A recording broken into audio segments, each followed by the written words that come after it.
OCO, welcome to the Red Road East. I'm your host, Feerce Truth-Seeker. And right about now, we are at the Poosepatuck Reservation, North America's oldest indigenous American reservation out here on Long Island.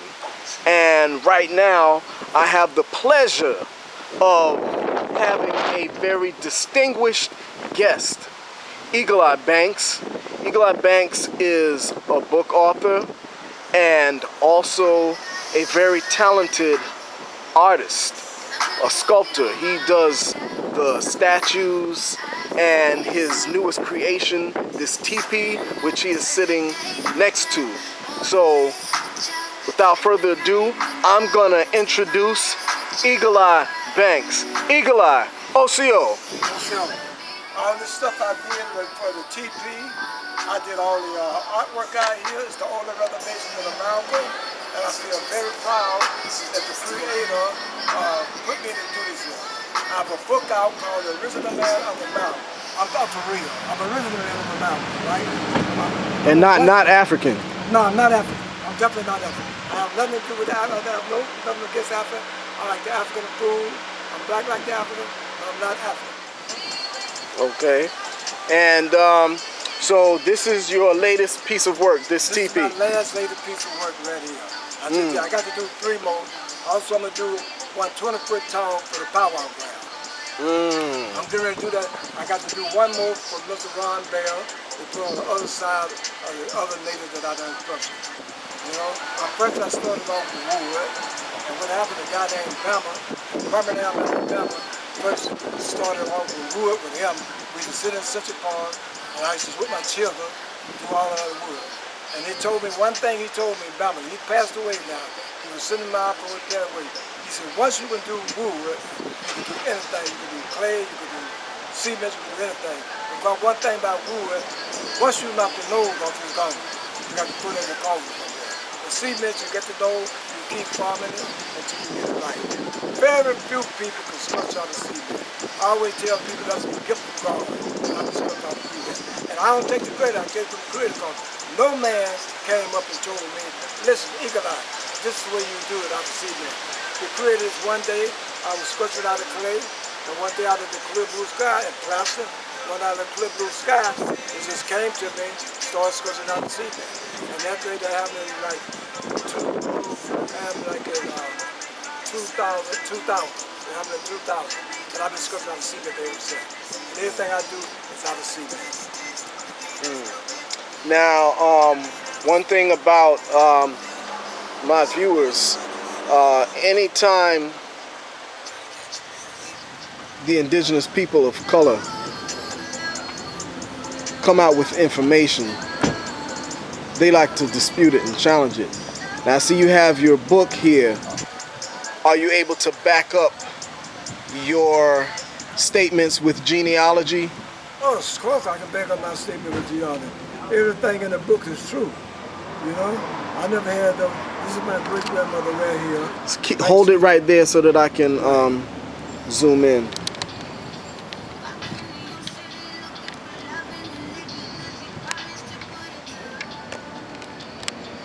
Yeah, keep it still there.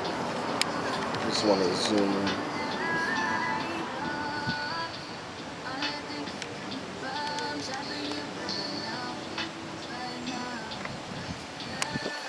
These are all your blood relatives. Right, Maria Banks. Hold on.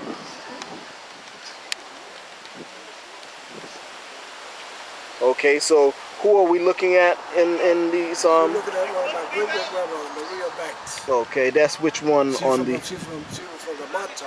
No, I mean which one in the photo is? Oh, the one on the photo is that right here. Right there. Okay. At the bottom.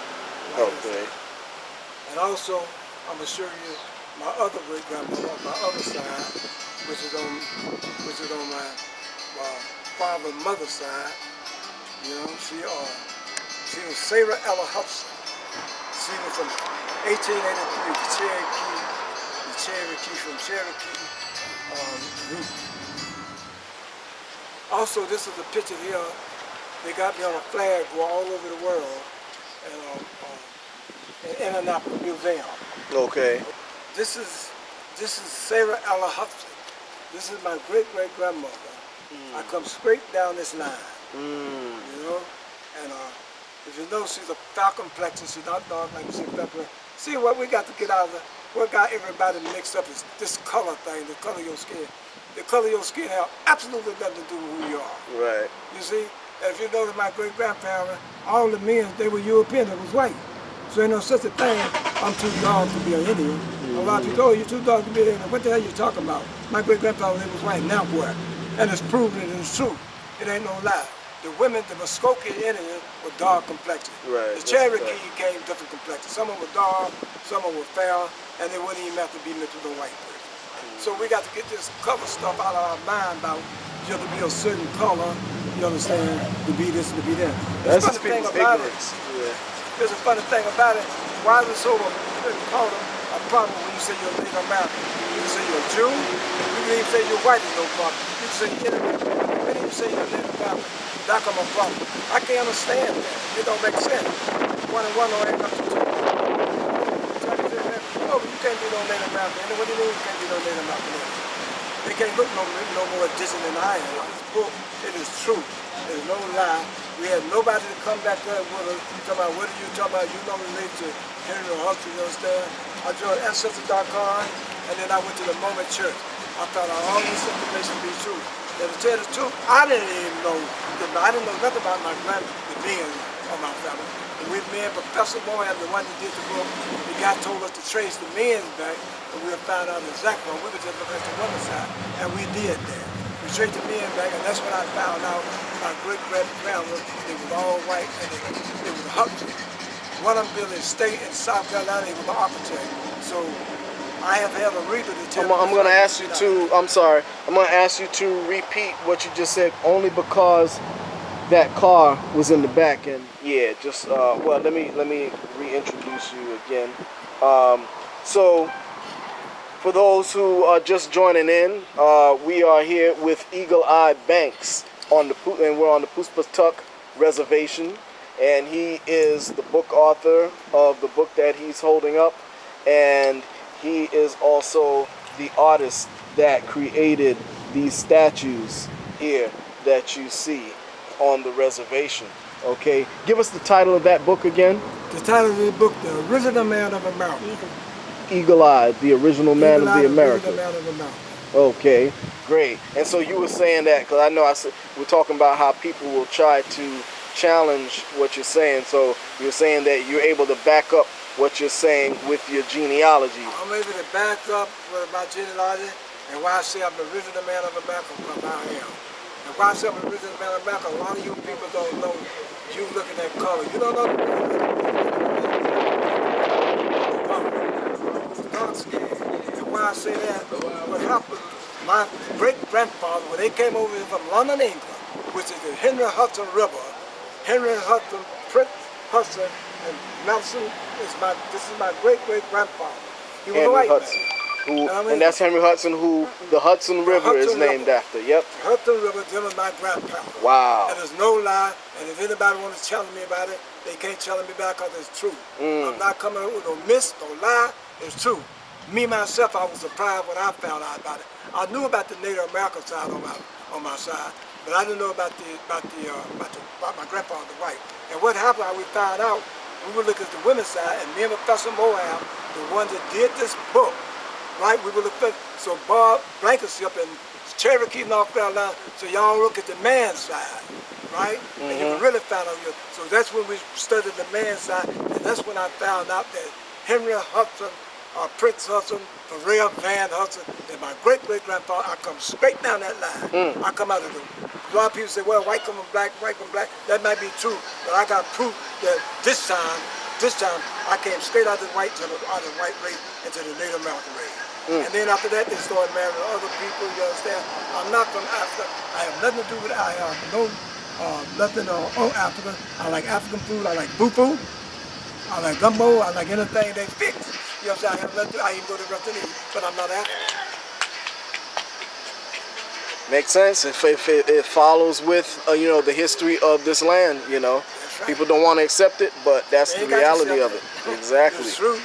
You know, look at the information for yourself. He has his genealogy recorded in that book, so you know you can try to dispute it, but you know he has the proof to back up what he's saying. Yep. And another thing I want to say, we all look at each other color. Only way you're going to find out who you are, you don't look at my family and say I'm the same color. You got to go into your own immediate family. And that's what they don't tell you. You got some leader sitting up there talking about, we all came out after. He don't even know Michael hard for me to find my own grandmother and my grandfather. So how the hell you going to get up and say, well, we all from Africa because my skin is dark like his? So what y'all, I'm going to tell y'all something, this is the key to it. The only way you got to go into your own family, you can't look at me and say, oh, he black like me. So what? Your grandfather ain't Maria Hudson, mine's is. Exactly. So the only way you're going to find out who you is, you got to go in your own family and find, not let everybody get up and say, but we all came from Africa. It's a lie, because your skin is a lie. So what you do, this is the key to it. Go into your own family, and that's the only way you're going to find it, and that's what they don't tell you. This is about, oh, your leader. People don't know that. Some of them don't even know who their own grandparents is. And they're going to tell you who you are because your skin is dark. I had a guy to tell me, and I got proof, you understand? So, oh, but you black like me, so what? Your grandfather wasn't real Hudson. The real Hudson was white. So now what? I'm black, but my grandfather was white. Now what? Right, right. This is what you have to do. You have to go into your own family and find out who you are and where you come from. You can't look at me and say, we're the same color. That's what I've been stating. We look at each other and say, oh, he black me. So and somebody said we all came, but we all didn't come from Africa. That's right, because you had dark-skinned people all over the planet. You know, you go in Australia, you see dark-skinned people. You go into India, you see dark-skinned people. You go all over the place. Go to Hawaii, you're going to see dark-skinned people, you know? All over the planet. All over the planet. We were dark-skinned, we were already right here. I'm a true American. Yep. So now what we're going to do, we're going to go and look at some of your other pieces of work. Okay. And stay tuned. We'll be right back.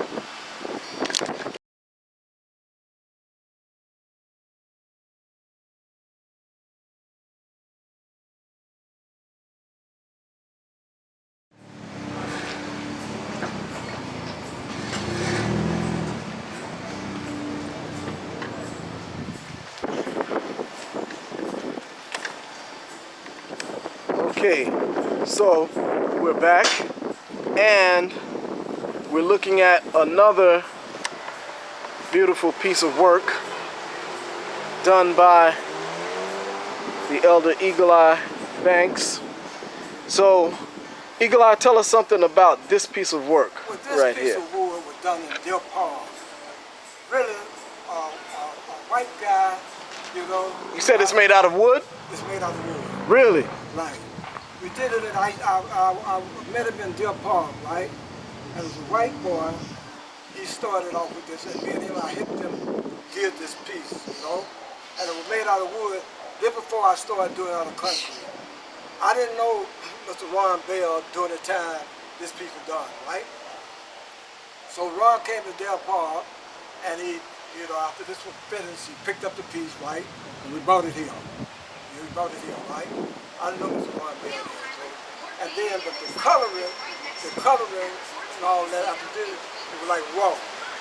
I took and did the coloring right, because if you notice the face, it ain't exactly like a Native American face, you know, because like I say, the white guy, you know, we try to like get him, but now I know, you know, we did it together, right? But he the one that started it, right? Oh, so okay, so he started the work, and then you picked up, and okay. Yeah, right, you know, but he started the face and everything. Okay. And I didn't bother the face because, you know, I knew it didn't, by him being European, it didn't exactly look like a Native American, you know. So I had been farming, right? Then we bought it here. It was raw. And then I took and did the paint and other stuff too. Okay. It was two of us on this here. I know Mr. Ron, this piece was done in Deer Park and it was bought here. Okay. All the rest of the pieces I did it right here on the reservation. This piece here is standing about. It's one piece, by the way. One piece. It's one piece. Okay. It's about. I say I measured it about 9 feet tall. maybe 9 to 10 feet tall. Okay? But if you notice the face saying it's like a native, but it's not exact. You know? By me being Native American, right? When you get a chance to watch my other pieces, they got to remove a Native American look. Okay? He did his best, you know, but like I say, I helped him work on it, but we brought it over here and that was it. So I started keeping it up. But we're getting ready to get rid of this because, you know, we did this about 40 years ago. 40 years ago? About 40 years ago. So it's rotten, and we're gonna, I'm gonna put a TP here. Okay. Put a TP. So you're gonna move this piece? We're gonna move this piece, and Ron said we're gonna destroy it, but I was thinking about maybe we could do something else with it. He just wanted to destroy the piece. Okay. Okay? Because it's wood and, you know, it's like 40 years old. If you notice all this here, I done repaired it, I don't know when the time. You see all this here? It's been repaired about, since it's been done, it's been repaired about 10 or 15 times. But it's right, you know? So this is why I started doing myself out of cement. I first started off with wood. Okay. All right. So now what we're gonna do, we're gonna take a look at these other pieces here. So tell us a little bit about this particular piece right here. This particular piece, after I finished started doing it out of wood, I started doing it out of cement. The spirit brought it to me one day that I could do it out of cement. And when I first started doing it, I was doing it down to the school on 57th Street, and the guy was breaking it up, right? And I didn't think I could do it from scratch. The guy was breaking it up. And then I had to repair it out here. And then one day the spirit told me, if you got to repair, you can do the whole thing. So Mr. Bell told me that try doing the whole thing because you got to repair it anyway. I mean, the guy would bring it out here and they would take off the whole half of it. And I got to repair it all. That's what I compared the half of it. I repaired the whole thing. So then I started bringing it out here, bringing the skeleton part out here. And that's when I started out of this piece right here. This piece is shooting the arrow, trying to kill a deer. Trying to kill a deer? He's trying to kill a deer. Yeah, trying to kill a deer, shoot at a deer. So the arrow, shoot at a deer. This is an Indian shoot. This is made out of cement. Cement made out of cement. Okay, so this is what I started. This is the first piece I ever did out of cement. I ever did out of cement. This is the first piece. Because after I started doing out of wood, the wood started cracking and lashing. And then I say, the spirit just brought it to me one day. And by the way, I get all my knowledge from the Holy Spirit. It's like a lot of people. I never went to school for this, you know, and it's just come to me because I don't believe in the Creator. And this is where I get my knowledge from. And you see, very few people can sculpture out of cement. A lot of people say, I used to sculpture out of cement and get to like. The Creator give me the knowledge to do this. I don't take the credit myself. I tell people I get my knowledge from the Creator. Okay? So this is about this people. They'll be here when we all dead and gone. And they got my mission right at the bottom. We got Eagle Eye. We got Eagle Eye, about Eagle Eye. Okay, so when y'all ever come out to the Poosepatuck Reservation, you look at Eagle Eye, you say, oh, I saw that man on YouTube, so I'm the one that did this. Okay? So let's take a look at this next piece here.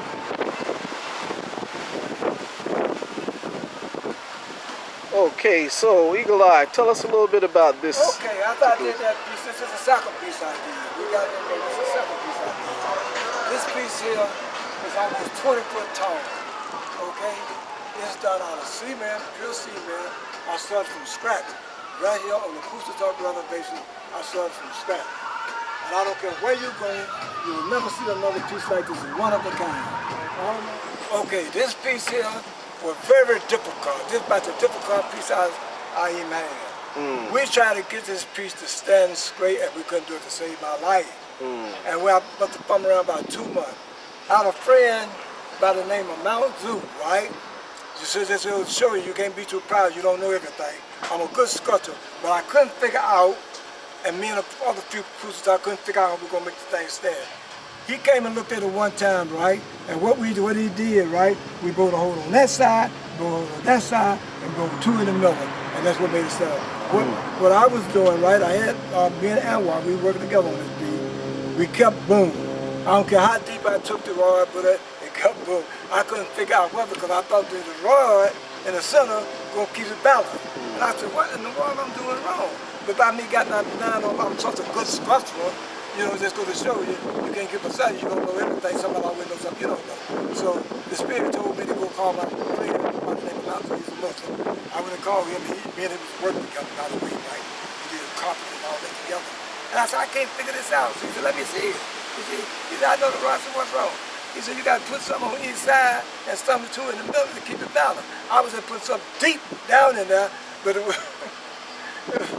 And I said, why I didn't figure that out, you know? So the spirit says, so that goes to show you you're a good sculptor, but somebody knows something you don't know. So you can't never get to beside yourself like you know everything, you know? Because people, a fool could come and tell you something, he could say a word, you say, oh wow, that's how spirit is, you know? So I feel very proud, and I feel proud. It took me about, and by the way, it take me no more about, it don't take me no more about a month to do this stuff. If I come and work on it every day, I can put it in a month or less. See, I be working on the bits and pieces. So this represents the tribe, because they honor the turtle because they're down by the water. So this is what this is a turtle. And also he had me to put this here around his neck. This is out of wood right here, and he wants the turtle around his neck. Okay, here we go. This is a lady praying with a baby on her back, and she praying and saying, "Daddy come." And when she was talking about Daddy come, she was talking about the European Daddy come. You walk around, she got a baby on her back. She stands about 18 feet tall. She made out of pure cement too. Okay, all my work is made out of pure cement, and I'm very proud that the Spirit gave me this knowledge of doing this here. That's my name right there, by Eagle Eye. All this about me. And here's another piece I want you to do, because you got one more there. Okay, let me get the back here. That's the baby on the back right there. Okay. This is the eagle. This is the Indian chief. This is the Indian chief holding the feather, holding the eagle feather, and they got the feather up the top, and they got a peace pipe on the side. Everything is made out of cement. Everything I do is made out of cement. This was done in 2018. This piece. You got my initial down there too. That's my 2018. This is the piece. If you walk around here, you can see the back of my rock on the side, you can see the side. I brought this feather all the way down. See, I brought this feather all the way down to the bottom. You know? OCO. So we are joined with Donell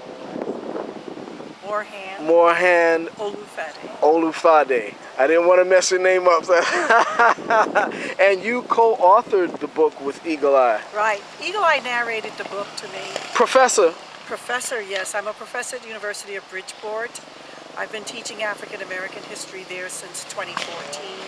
I teach African American history, parts 1 and parts 2, meaning the early history of this country, and also 20th century African American history.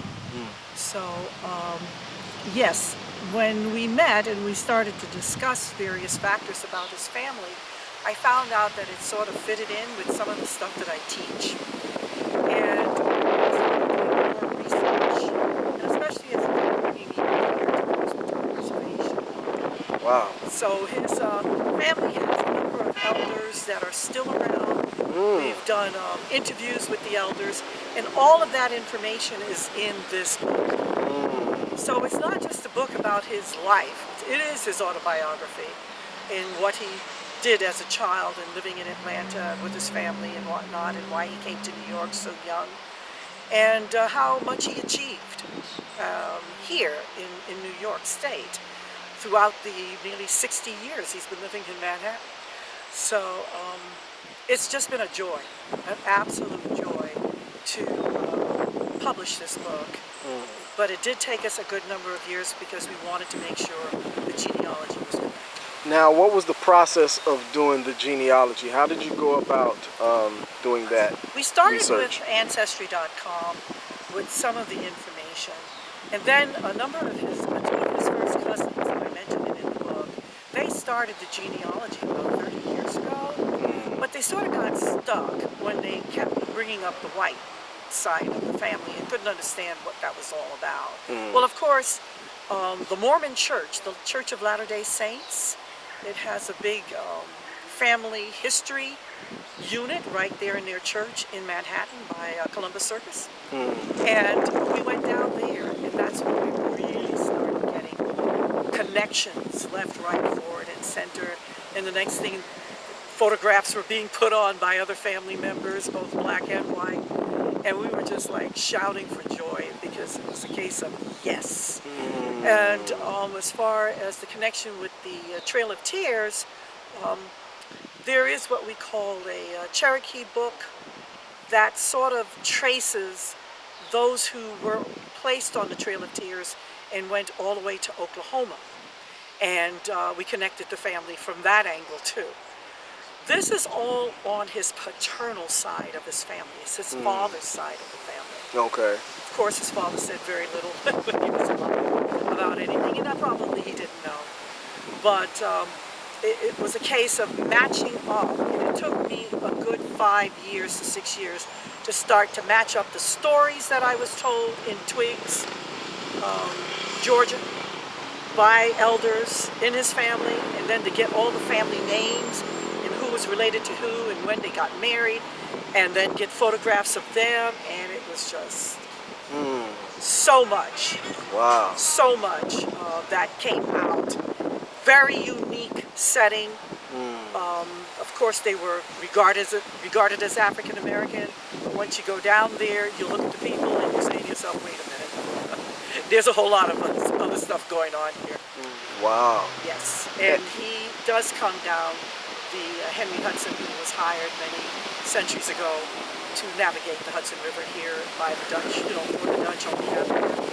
He is related. There is a DNA connection. Wow. And that DNA connection shows all the way down to his great-great-grandfather,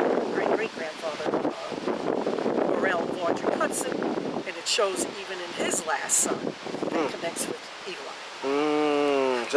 You can't argue with that, folks. It's DNA, you know. No, so it's on his family trees. His family tree is on ancestry.com, and it is public. It's a public family tree. Wow, and also for the viewers, Eagle Eye is also the nephew of the Soul Train man, Don Cornelius. For those of you who remember Soul Train, all right. Yeah. And Cornelius' side of the family is it's Choctaw and part Seminole, I think, and also Creek.